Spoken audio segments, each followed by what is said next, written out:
Hi everyone, welcome to Tanya And Tiana, English. Hey Mom, have you ever heard of a black big cat? A what? A big black cat. Oh, okay, now I understand what you're saying. Today we're going to have an adjective order English grammar lesson for you. And what this is going to do is help you to sound more like a native speaker. So stay tuned.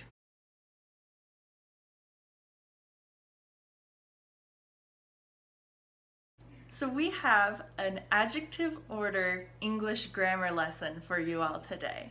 And what that means is we're going to practice ordering the words we use to describe something. So believe it or not, we do have an order for all those words we use to describe things. Yeah, and when we don't get those words in the correct order, it sounds strange to a native speaker. They might even get a little confused about what you're talking about. So you're going to want to learn the order these words go in. So Tiana, how do native speakers know what this order is? You know, I don't know. I know, me either. Before I started teaching English, I didn't even know there was an order, did you? No, and when I saw a post about it online, I was really surprised. I was like, oh yeah. We do have an order. So if you need help with this or any other English that's confusing to you, we're just a comment away.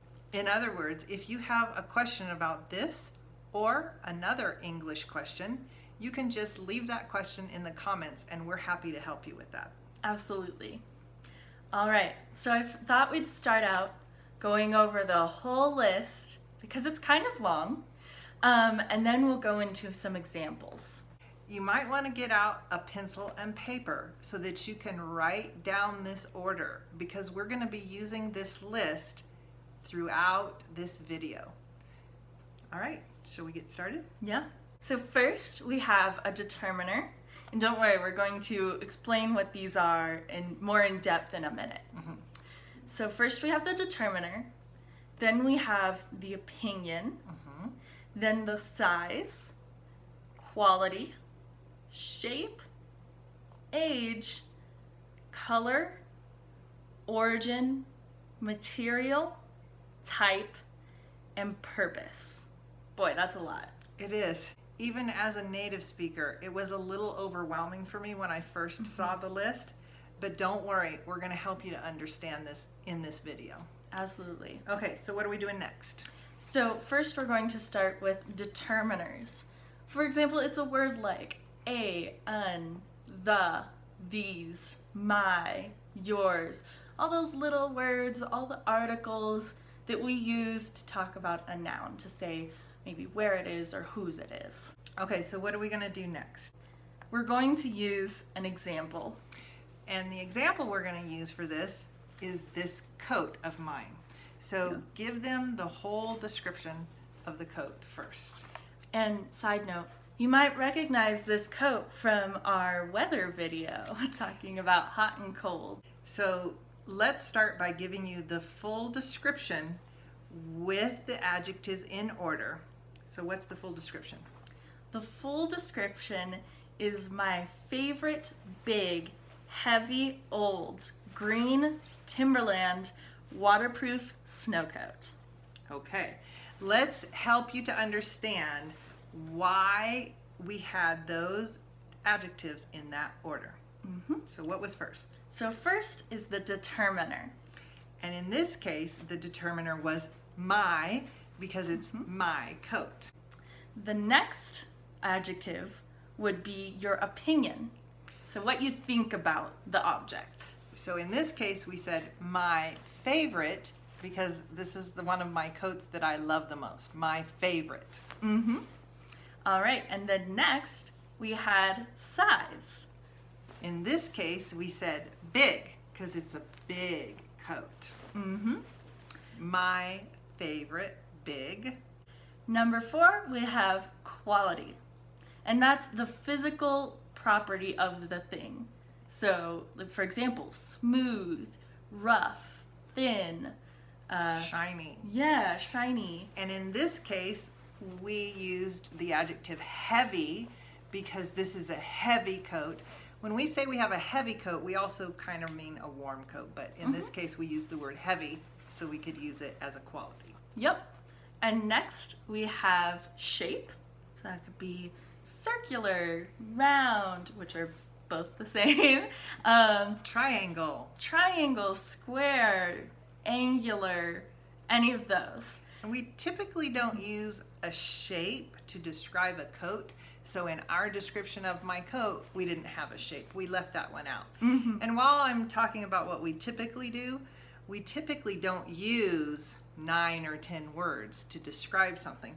Yeah. Usually we use maybe 2, maybe 3 or 4, but not more than that. I mean, you can. You can use more words, but typically we use 2 or 3 words. Yeah, even I had a writing teacher that told me if you want to strengthen your writing, try and cut out adjectives actually, because maybe your noun could be better. You could pick a more specific word. Okay, what's the next one? The next one is age. So young, old, new. In the case of my coat, we used the word old because I've had this coat for a really long time.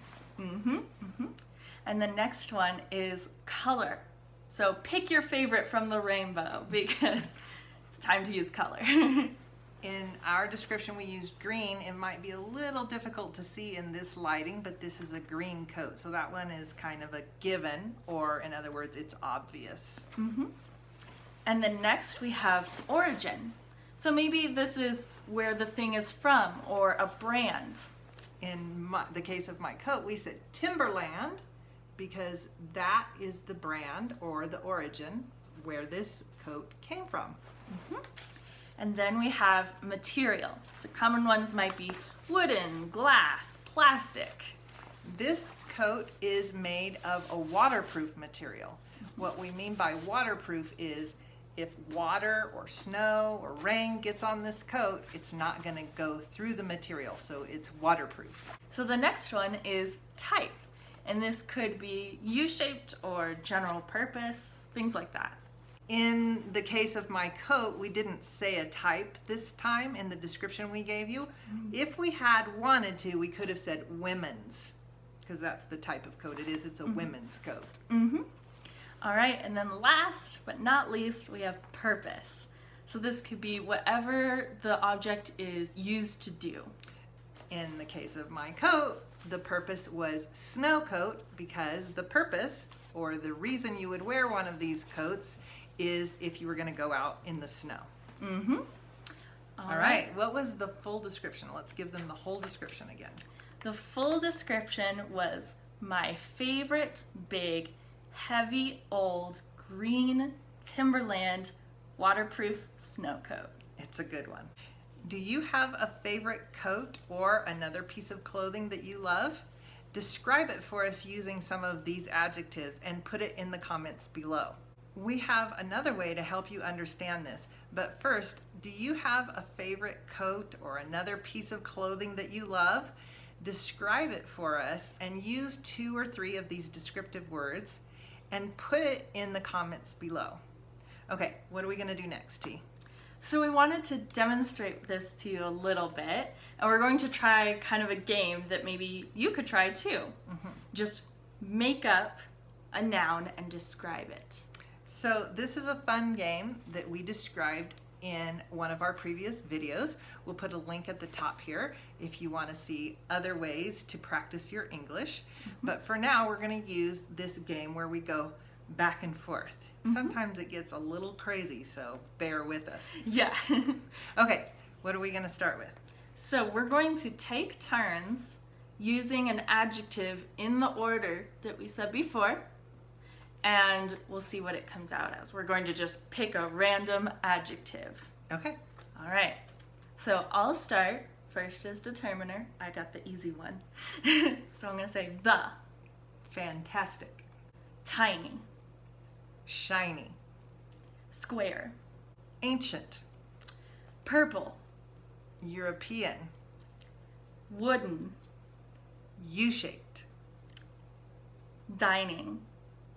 table. I kind of set you up there with the last one. So, In fact, like we said, we usually don't have this many. That may Mm-hmm. not have even made sense for describing a Yeah. dining room table, although there could be some designer dining room tables that are, I don't know, shiny and, yeah, who Ancient knows? It was at the same purple. time. Are there any purple trees? Or well, it could maybe be, it's painted. it could be painted purple. Yeah, right, exactly. Okay, we have an exercise so that you can practice using this grammar lesson. In this exercise, you get to practice your English by putting the adjectives that we give you in order. So for the first one, we have this painting. Now, as you can see, it's very small. I'm going to give you 3 words to describe it, and then you put these words in order. So the words are acrylic, tiny, interesting. What order do these words go in to describe this painting? Pause the video if you need to. If you said it's an interesting, tiny, acrylic painting, then you would be correct. What do you have Awesome. for us? I have these paints. These are some of my favorite paints. Mm-hmm. So the adjectives we could use to describe these paints are old, watercolor, and colorful. So again, watercolor is the type. And don't forget, you can pause the video if you need to. The order we would use these adjectives in is old, colorful, watercolor paints. Exactly. And then what is our last item? So what is the next item? We have one of my favorites, my pillow. And so some adjectives we could use to describe this pillow are couch, square, and soft. So it's hard to see that it's square. Here we go. There we go. It's square, and couch would be the type or purpose of this pillow. Mm-hmm. Okay? So what order would you put those adjectives in? Feel free to pause the video if you need more time.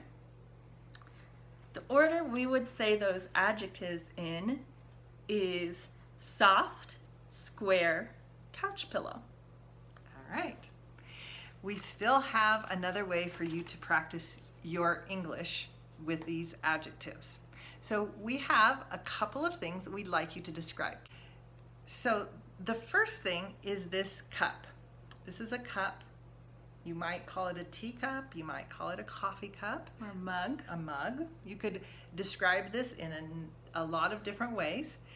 But what we are going to ask you to do to practice your English is to describe this with 2 or 3 descriptive words, 2 or 3 adjectives, and put your answer in the comments. And what's the other thing we have? The other thing we have is Delaware's chew toy.